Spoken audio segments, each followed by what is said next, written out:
महाराष्ट्र की सियासत में आज बहुत बड़ा दिन। सीएम शिंदे जाएंगे या रहेंगे, आज होगा फैसला।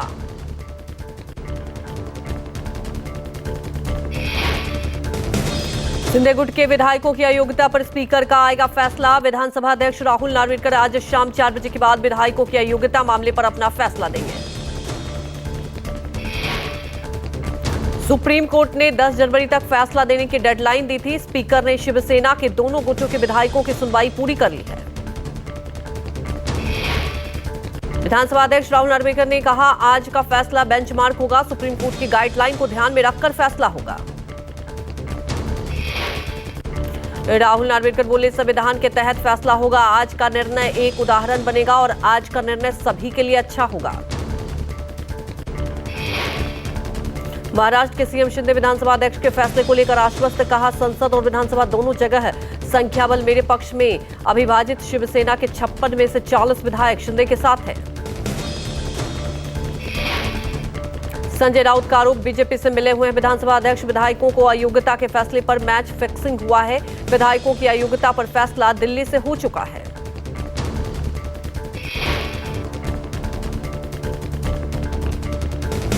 आप जाते हो 2 घंटे बंद कमरे में बात करते हो और बाद में बोलता हूं मैं फैसला दूंगा। ये कौन सा फैसला? इसे मैच फिक्सिंग बोलते हैं। शिवसेना उद्धव गुट ने सुप्रीम कोर्ट में हलफनामा दाखिल किया। हलफनामे में कहा कि विधायकों की अयोग्यता पर फैसला देने से पहले स्पीकर का सीएम से मिलना गलत है।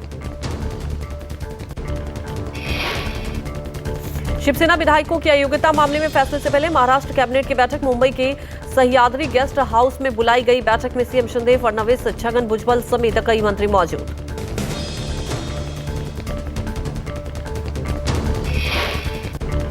कांग्रेस के वरिष्ठ नेता पृथ्वीराज चौहान ने कहा, स्पीकर को इस मामले पर कुछ सप्ताह पहले ही निर्णय ले लेना चाहिए था, लेकिन राजनीतिक विचार विमर्श के कारण निर्णय में देरी हुई।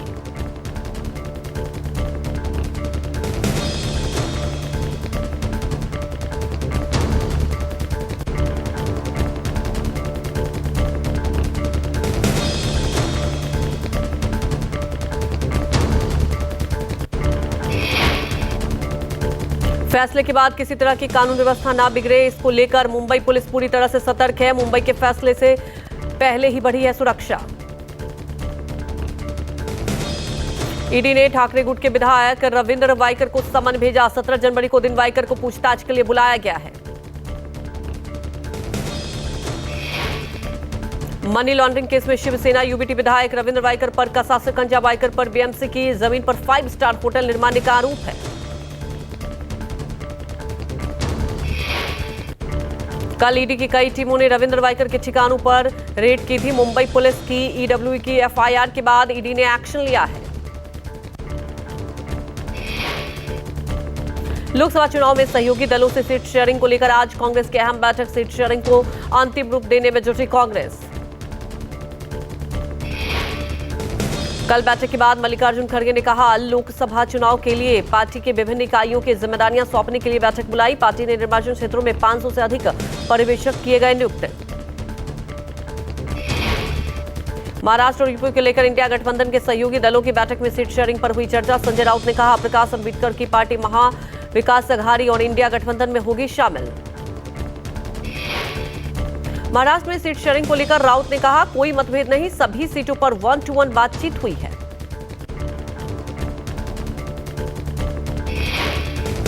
इंडिया गठबंधन के तहत उत्तर प्रदेश के अंदर सपा के साथ सीट शेयरिंग पर हुई चर्चा। सपा सांसद रामगोपाल यादव ने कहा कि बैठक सौहार्दपूर्ण वातावरण में हुई है। 12 तारीख को दोबारा बैठक होगी। 14 जनवरी को राहुल गांधी की भारत जोड़ो न्याय यात्रा पर सस्पेंस। मणिपुर सरकार से अभी तक नहीं मिली है अनुमति। मणिपुर के सीएम ने कहा, राज्य में कानून व्यवस्था की स्थिति बेहद गंभीर है। राहुल गांधी की रैली को अनुमति देने पर गहनता से विचार चल रहा है। Prevailing law and order situation in the state is very, critical. So, giving permission of Rahul Gandhi's rally is under active consideration. कांग्रेसी सांसद केसी वेणुगोपाल ने आज यात्रा को हरी झंडी अब तक ना दिए जाने पर प्रतिक्रिया दी। कहा, यात्रा कोई राजनीतिक प्रयास नहीं है और यात्रा का राजनीतिकरण ना किया जाए। अशोक गहलोत और गौरव गोगोई ने बीजेपी पर लगाया न्याय यात्रा में अरंगा डालने का आरोप। केंद्रीय मंत्री किरण रिजिजू ने राहुल की यात्रा को बताया तमाशा। चुनाव से पहले यूपी में सपा बीजेपी में जुबानी जंग तेज। अखिलेश ने एक्स पर पोस्ट लिखकर बीजेपी के मंत्रियों पदाधिकारियों को घेरा। अखिलेश यादव ने लिखा, बीजेपी सरकार अपने मंत्रियों पदाधिकारियों कार्यकर्ताओं और सदस्यों की अवैध जमीनों की एक सूची जारी कर दे तो अधिकारियों का समय बर्बाद नहीं होगा। अखिलेश ने लिखा, राजनीतिक शरण पाए हुए हैं भाजपाइयों के, वैसे भी सरकार कुछ नहीं करेगी, ना अधिकारियों को करने देगी। ऐसे में अवैध जमीनों पर कार्रवाई में अफसरों का समय बचेगा।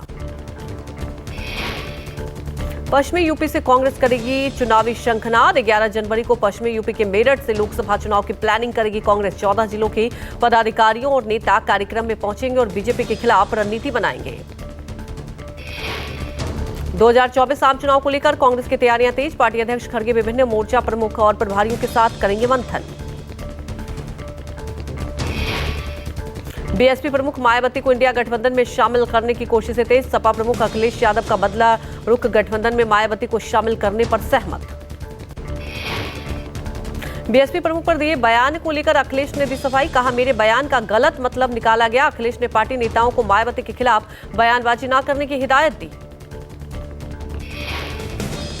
पीएम मोदी ने किया वाइब्रेंट गुजरात समिट का शुभारंभ। ग्लोबल लीडर्स का किया स्वागत। इस समिट के चीफ गेस्ट यूएई के राष्ट्रपति शेख मोहम्मद बिन जायद अल नाहयान हैं।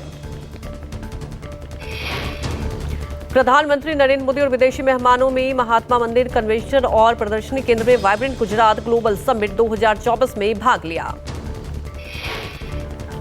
वाइब्रेंट गुजरात समिट में दुनिया भर के 34 देश शामिल हैं। 18 देशों के गवर्नर और मंत्री मौजूद। 15 से ज्यादा ग्लोबल सीईओ भी समिट में पहुंचे।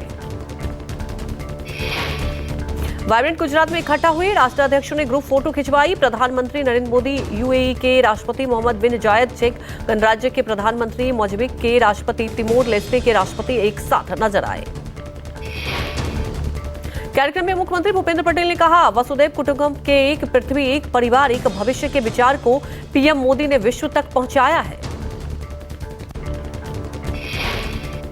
रिलायंस इंडस्ट्रीज के चेयरमैन और एमडी मुकेश अंबानी ने कहा, रिलायंस एक गुजराती कंपनी थी और हमेशा रहेगी। रिलायंस ने पिछले 10 सालों में भारत भर में 12 लाख करोड़ से अधिक का निवेश किया है।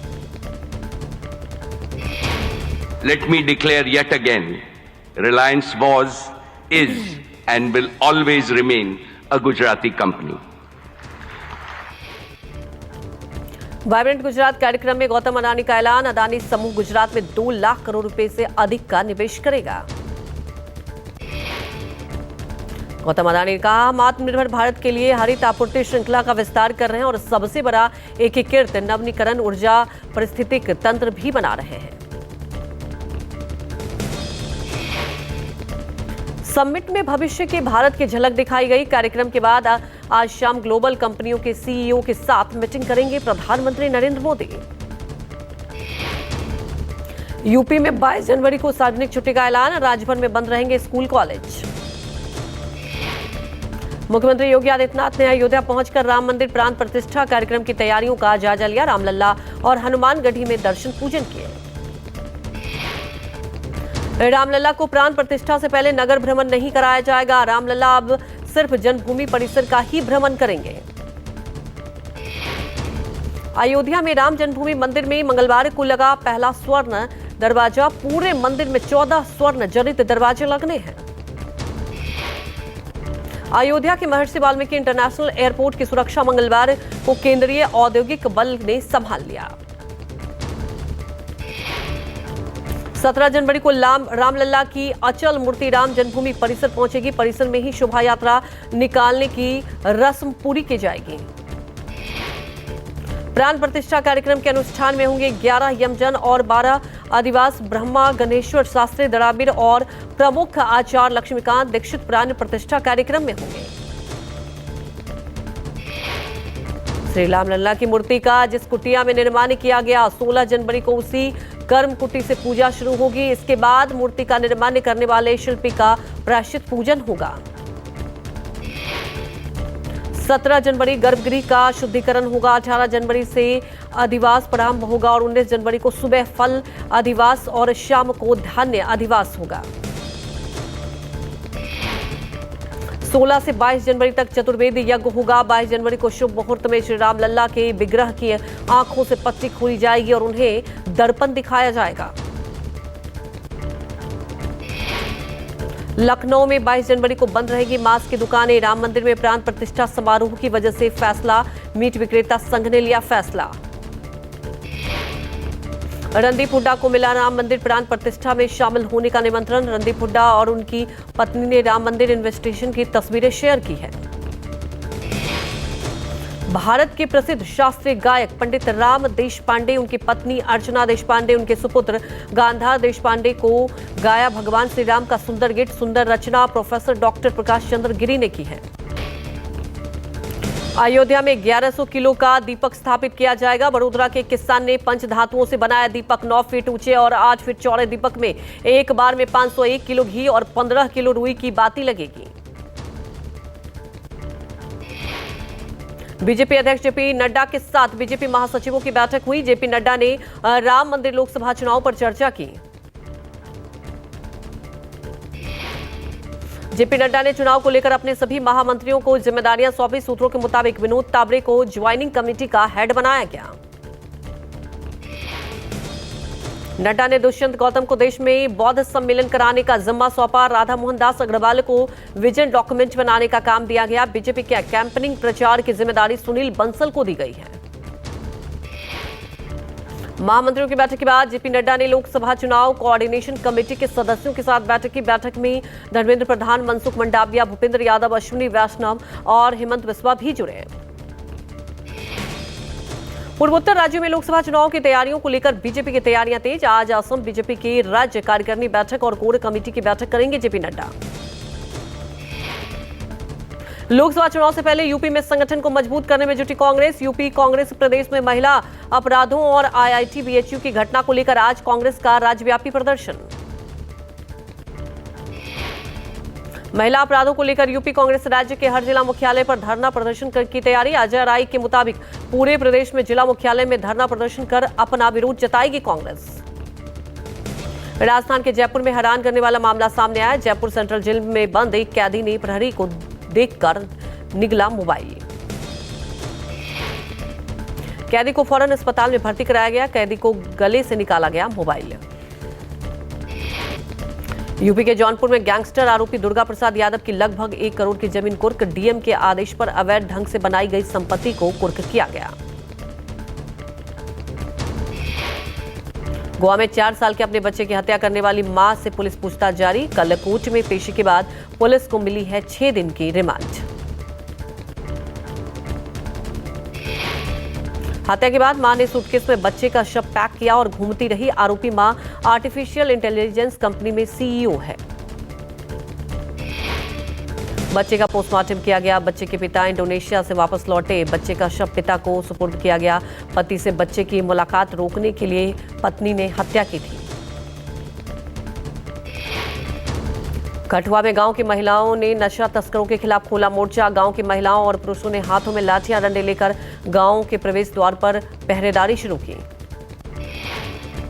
गांव में प्रवेश करने वाले बाहरी व्यक्तियों को उनके वाहनों की बारीकी से जांच की जा रही है। ब्रिटेन दौरे पर राजनाथ सिंह आज ब्रिटेन के प्रधानमंत्री ऋषि सुनक से मुलाकात करेंगे। राजनाथ सिंह इस दौरान ब्रिटेन के विदेश मंत्री डेविड कैमरन से भी मुलाकात करेंगे। ब्रिटेन दौरे पर पहुंचे रक्षा मंत्री राजनाथ सिंह का गर्मजोशी से हुआ स्वागत। हॉर्स गार्ड्स परेड मैदान में राजनाथ सिंह को दिया गया गार्ड ऑफ ऑनर। ब्रिटेन दौरे पर रक्षा मंत्री राजनाथ सिंह यूके के साथ व्यापक रणनीतिक संबंधों पर भी होगी बात। रक्षा मंत्री राजनाथ सिंह ने लंदन में ब्रिटेन के रक्षा मंत्री ग्रैंट शॉप्स के साथ द्विपक्षीय बैठक की। बैठक में भविष्य की सैन्य प्रतिद्वंद और साझा ट्रेनिंग को लेकर चर्चा हुई। अपने ब्रिटेन दौरे पर रक्षा मंत्री राजनाथ सिंह स्वामी नारायण मंदिर पहुंचे और विधिवत पूजा अर्चना की। इस दौरान उन्होंने अंबेडकर संग्रहालय का भी दौरा किया। चार मीनार एक्सप्रेस की 3 बोगियां पटरी से उतरी। तेलंगाना के नामपल्ली रेलवे स्टेशन पर हुआ हादसा। रेलवे के मुताबिक ड्रिल होने से दौरान 5 लोग ट्रेन के दरवाजे के पास खड़े थे और इसी दौरान डिब्बे पटरी से उतरने से लोग घायल हुए। दिल्ली एनसीआर में शीतलहर और कोहरे का सितम जारी। कल बारिश होने की वजह से ठंड में इजाफा 5.3 तापमान के साथ मंगलवार सीजन का सबसे ठंडा दिन बना। राजधानी दिल्ली में शीतलहर और कोहरा जारी। कड़ाके की ठंड से बचने के लिए रैन बसेरों में शरण ले रहे हैं लोग। कड़ाके की ठंड और कोहरे के बीच सैन्य जवानों के हौसले बुलंद। कर्तव्य पथ पर गणतंत्र दिवस परेड की तैयारियां जोरों पर। मुंबई में भारी बारिश से बिगड़ा मौसम का मिजाज। गिरगांव इलाके में बारिश की वजह से सड़कों पर पसरा सन्नाटा। उत्तर प्रदेश के कानपुर में ठंड का सितम जारी। घने कोहरे की वजह से विजिबिलिटी घटी। सड़कों पर डेडलाइन जलाकर धीमी गति से चल रहे हैं वाहन।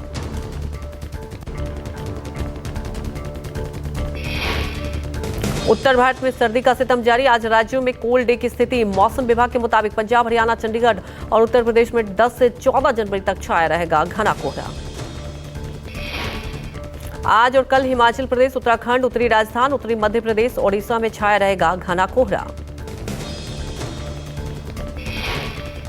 उत्तर प्रदेश के मुरादाबाद में शीतलहर से राहत नहीं। कड़ाके की ठंड के साथ ही कोहरा जारी। लोग ठंड से बचने के लिए अलाव का ले रहे हैं सहारा। जयपुर में कड़ाके की ठंड, कोहरे की वजह धुंध के आगोश में गुलाबी नगरी। विजिबिलिटी घटने की वजह से आवाजाही प्रभावित हो रही है। भोपाल में शीतलहर और घने कोहरे से राहत नहीं। कोहरे की वजह से विजिबिलिटी हुई कम। ठंड से बचने के लिए अलाव का सहारा ले रहे हैं लोग।